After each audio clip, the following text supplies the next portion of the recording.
Well, thank you very much. It's an honor to have President Zelenkei of Ukraine. And we've been working very hard, very close. So we've actually known each other for a long time. We've been dealing with each other for a long time and very well.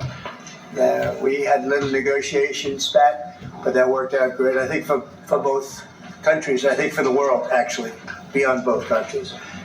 And we have something that is a very fair deal. And we look forward to getting in and digging and working and getting some of the rare earth. But it means we're going to be inside, and it's a big commitment from the United States, and we appreciate working with you very much. And we will continue to do that. We have had some very good discussions with Russia. I spoke with President Putin, and we're going to try and bring this to a close. It's something that you want and that he wants. We have to negotiate a deal. But we've started the confines of a deal, and I think something can happen. The big thing is the number of soldiers, mostly at this point, but soldiers being killed. We're losing thousands of soldiers. So on both sides, we're losing a lot of soldiers, and we want to see it stop. And we want to see the money get put to different kinds of use, like rebuilding. And we're going to be working very hard. But we've had a lot of very good conversations. And we'll say until we came along, the Biden administration didn't speak to Russia whatsoever. They didn't speak to anybody. They just allowed this to continue. And I will say that, I'll say in front of you, you've heard me say it 1,000 times, if I were president, this war would have never happened. We would have had a deal negotiated for you without having to go through what you've gone through. But your soldiers have been unbelievably brave. We've given them great equipment, but somebody has to use the equipment. They've been unbelievably brave, and we give them great credit. This was supposed to be over very quickly, and here we are 3 years later. So I give tremendous credit to your generals and your soldiers and yourself in the sense that it's been very hard fighting, very tough fighting. They're great fighters. And you have to be very proud of them from that standpoint. But now we want to get it over with. It's enough, right? If we want to get it over with. So it's an honor to have you here. Thank you very much for coming. We're going to sign the agreement at the conference in the East Room in a little while, right after lunch. And we'll be having lunch together. We're also discussing some other things.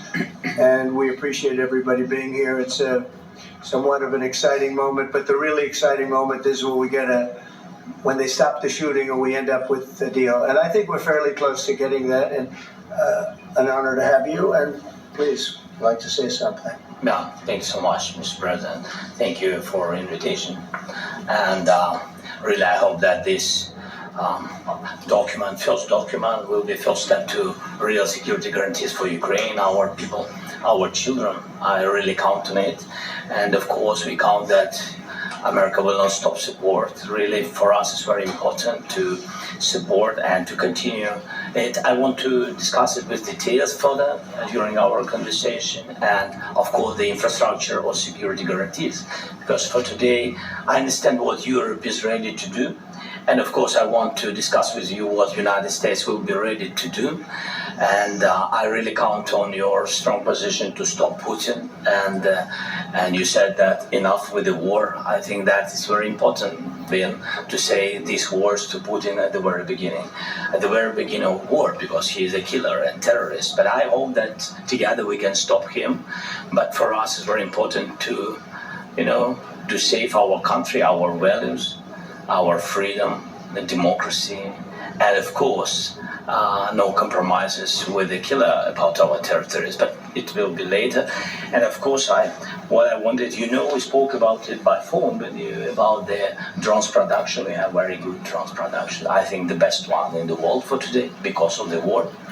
Yes, and of course, we need very much the air defense. You have the best air defense in the world, and really you helped us under attacks of Russians. And I want to speak how we can exchange the licenses. We're open to share the licenses of all our drones with you, of course, with the United States. And we need licenses for quick production of air defense. Even after the war, we need our nation to be calm, that we are secure. So that's why we need this air shield. And of course, About this, I want to speak about the contingents. I think that France and UK already spoke to you, and we know that Europe is ready, but without the United States, they will not be ready to be as strong as we need. And the last point, last not least, about exchange, about our people and children. And you know that this crazy Russian, that they stolen 20,000 of children, Ukrainian children. They changed their names, they changed their families, relatives, and now they're in Russia. We want to bring them back, and really, it's a big dream, task, and goal for me, and our warriors.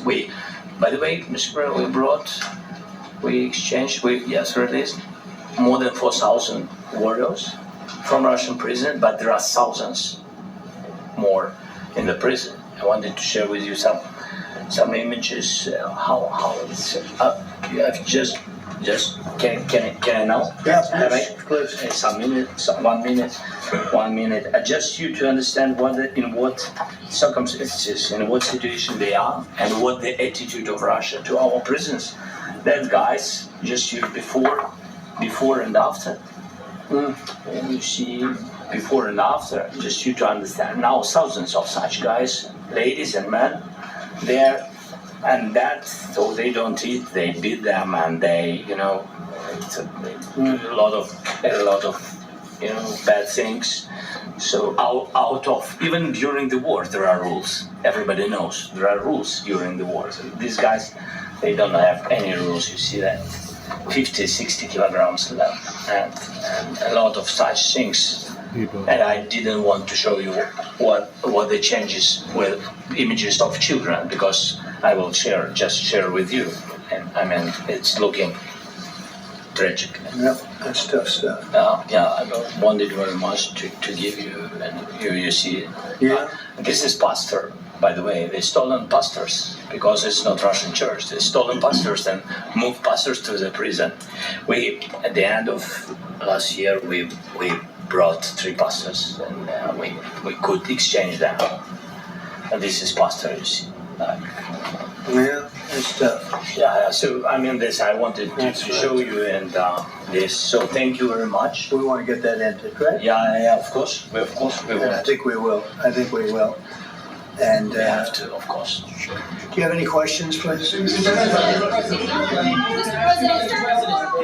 you, Mr. President. With the, how much money is the U.S. going to put into the fund that is being created today, and how does this provide long-term security for Ukraine? Well, we don't know exactly how much, because we're going to be putting some money in a fund that we're going to get from the raw earth that we're going to be taking and sharing in terms of revenue. So it's going to be a lot of money will be made from the sale and from the use of raw earth. And as you know, our country doesn't have much raw earth. We have a lot of oil and gas, but we don't have a lot of the raw earth. And what we do have is protected by the environmentalists, but that can be unprotected, but still it's not very much. They have among the best in the world in terms of raw earth. So we're going to be using that, using it for all of the things we do, including AI and including weapons and the military, and it's really going to very much satisfy our needs. So it's something that just worked out really well. We have a lot of oil and we have a lot of gas, we have a lot, but we don't have raw earth. So this has just about every component of the raw earth that we need for computers, for all of the things we do. And this puts us in great shape. And long-term security for Ukraine. I think they're going to have great luck. I think once we make the agreement, that's going to be 95% of it. They're not going to go back to fighting. I've spoken with President Putin, and I feel very strong. I've known him for a long time, and I feel very strongly that they're very serious about it. And we'll make a deal. And when the deal is made, I don't think we talk about security. Everyone's talking about the other day. All they talked about was security. I said, let me make the deal first. I have to make the deal first. I don't worry about security right now. We have to have a deal, because right now, last week, 2,000 soldiers died on both sides. 2,000, and they're losing 1,000, 2,000, 3,000 a week. So as we sit here and we talk, people are getting shot and dying on the battlefield. And, they're not American soldiers, but they're Russian soldiers and they're Ukrainian soldiers, and we want to be able to stop it. And we want to be able also to spend money on other things. We don't want to, this is a tremendous amount of money. And what the Biden administration did was terrible. They were giving money, but he had no security on the money. Europe, as you know, gave much less money, but they had security. It was in the form of a loan. They get their money back, and we didn't. And now, at least we're protected because the American taxpayer has to be protected too. But this is an incredible agreement for Ukraine because we have a big investment in their country now, and what they have, very few people have. And we're able to really go forward with very, very high-tech things and many other things, including weaponry that we're going to use in many locations, but that we need for our country. Mr. President, This allows us to do that. I'm sorry. military aid. Yes, go ahead, please. If I can just, yes. In the document, there is one of the very important points. If we speak about business and investment, we never had LNG terminals in Ukraine. This document will open. I mean, the next document, but anyway, here we see in the framework, we see a really good will for this. LNG terminals for us is very important, and I think for security of European continent. We have the biggest storage, gas storage. We have the biggest in Europe, yes. Yes, and we can use it. Use it for LNG, use it for LNG, and we will do it. And really, we can help Europe because Europe really helped. President Trump said that they made less support, but they are our friends and they are our very supportive partners. They really gave a lot, Mr. President. Yeah, really, they did. They gave a lot, but they gave much less. No. Much less. No. Okay.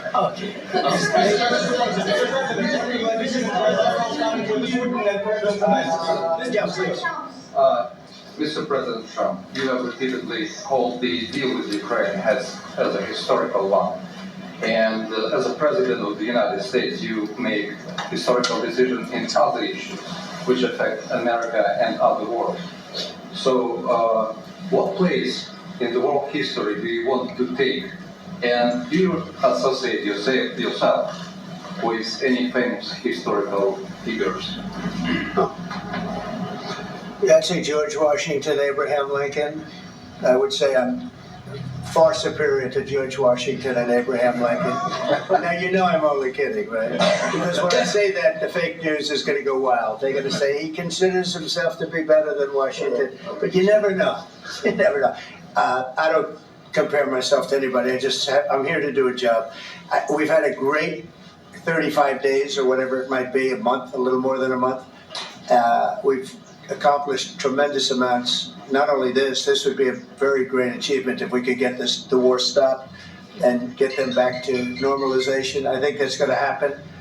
We've had very good talks on both sides, as you know, but I think we've done a very good job, just generally. If you look at all of the things we've done in 30 days, they're saying there's never been a opening for a president. The first month, there's never been a first month like we've had.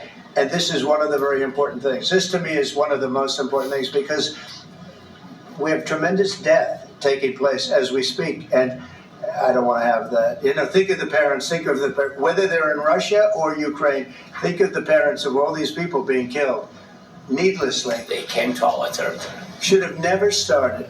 This would have, if I were president, this would have never started. Mr. President, will you continue sending military aid to Ukraine after the U.S. signs this agreement with Ukraine? Yeah, we're the going to question to continue. President Zelensky: do you feel like the U.S. is on your side? That President Trump is on your side at this moment? Right. What do you think? He wants to know, do you think that, sort of a stupid question, I guess we wouldn't be here if I wasn't. I think that the United States on our side from the very beginning of occupation, and I think that President Trump on our side, and of course I'm sure that the United States president will not stop support. This is crucial for us. It's important for us. Yes, and Putin, the president speaks about the people and the soldiers which are dying, but they came to our territory. They came to our land. They began this war, and they have to stop. And I think this is the question, with really the most important question: can President Trump? I hope yes, with some other allies, to stop Putin withdraw these enemies, our enemy, withdraw these troops from our land. And I think that you asked about the history, I think that if President or when he will stop Putin, if President Trump will bring peace to our country, I think he will be on this wall at the time. We've had very, very good talks. President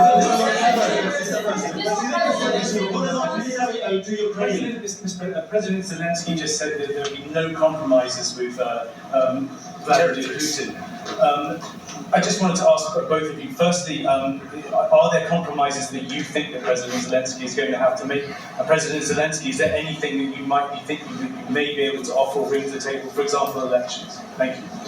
I think you're going to have to always make compromises. You can't do any deals without compromises. So certainly he's going to have to make some compromises, but hopefully they won't be as big as some people think you're going to have to make. That's all. That's all we can do. I'm here as an arbitrator, as a mediator to a certain extent between two parties that have been very hostile, to put it mildly. They've been very hostile. There's been a vicious war. There's been a vicious war.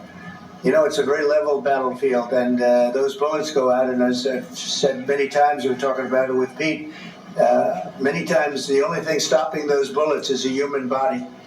And in the case we're talking about, generally young human bodies are stopping a lot of bullets. It's dead level. That's why it's great farmland. It's great land. It's great farmland, but there's very little protection against the bullets that are being, and other things that are being shot.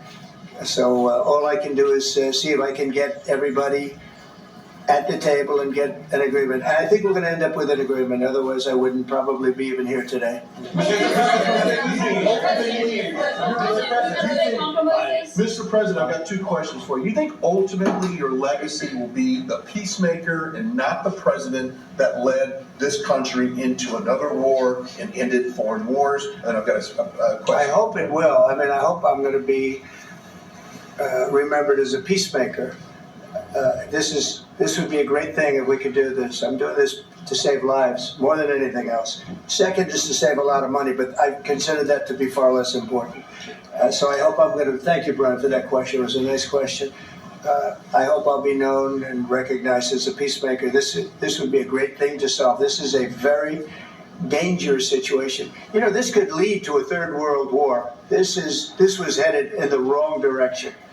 If this election were lost, if we didn't win this election, and we won it by a lot, that was a mandate. We won every swing state. We won the popular vote by millions and millions of votes. We won everything.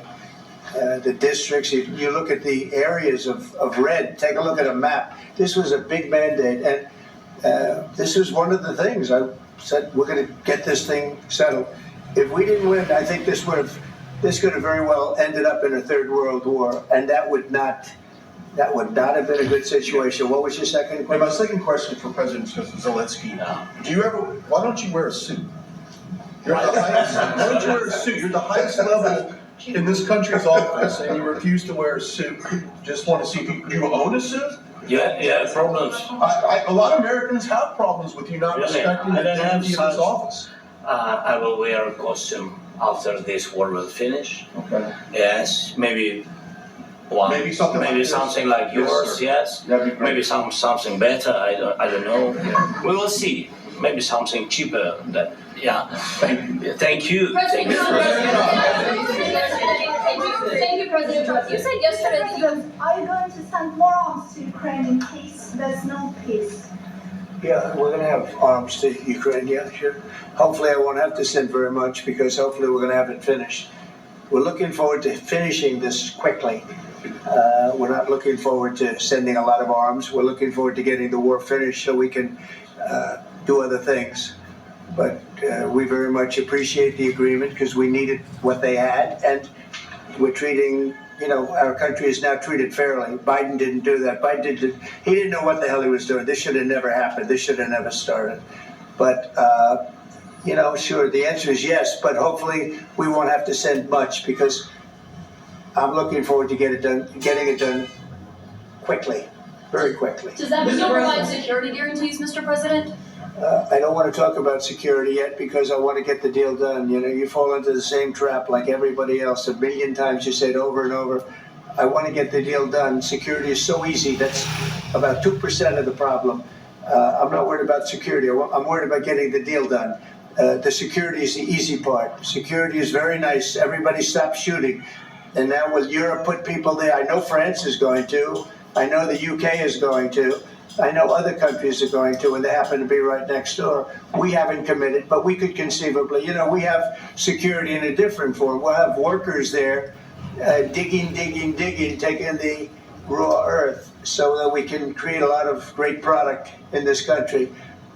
So in that sense, you have something, but we haven't determined that yet. I will say, in speaking to France and in speaking to, and they were here, as you know, last week and just the other day, they have committed to a lot of security. I don't think you're going to need much security. I think once this deal gets done, it's over. Russia's not going to want to go back, and nobody's going to want to go back. When this deal ends, I really believe this deal is going to be over. Please go ahead. Go ahead. Mr. President, thank you. You had President Macron and Keir Starmer at the White House this past week, both of whom praised your courage and conviction to lead the pathway towards peace. Yes. Part of that involved, though, re-engaging Russia in diplomatic relations, something that previous leaders lacked the conviction to do so. What gave you the moral courage and conviction to step forward and lead that? Well, I love this guy. Who are you with? One American News, sir. Well, that's why I like him. One American News does a great job. I like the question. I think it's a very good question. It's a pathway to peace. It's a pathway to getting something solved. And I feel that as the head of this country, I have an obligation to do that. Plus, we're very much involved. We got involved. It's too bad we got involved because there should have been no involvement because there should have been no war. And there shouldn't have been October 7th. That would have never happened. As you know, Iran was broke. They had no money to give to Hezbollah. They had no money to give to Hamas. They were stone cold broke. And then under Biden, they became rich as hell. They went from no money to $300 billion in a period of 4 years. And they gave a lot of that money away, and you see what happened. And that's a real mess also that we hope to be able to solve. But no, I appreciate your question very much. It's just, I feel I have an obligation to try and do something to stop the death. If I can answer, sorry. Please. And I do like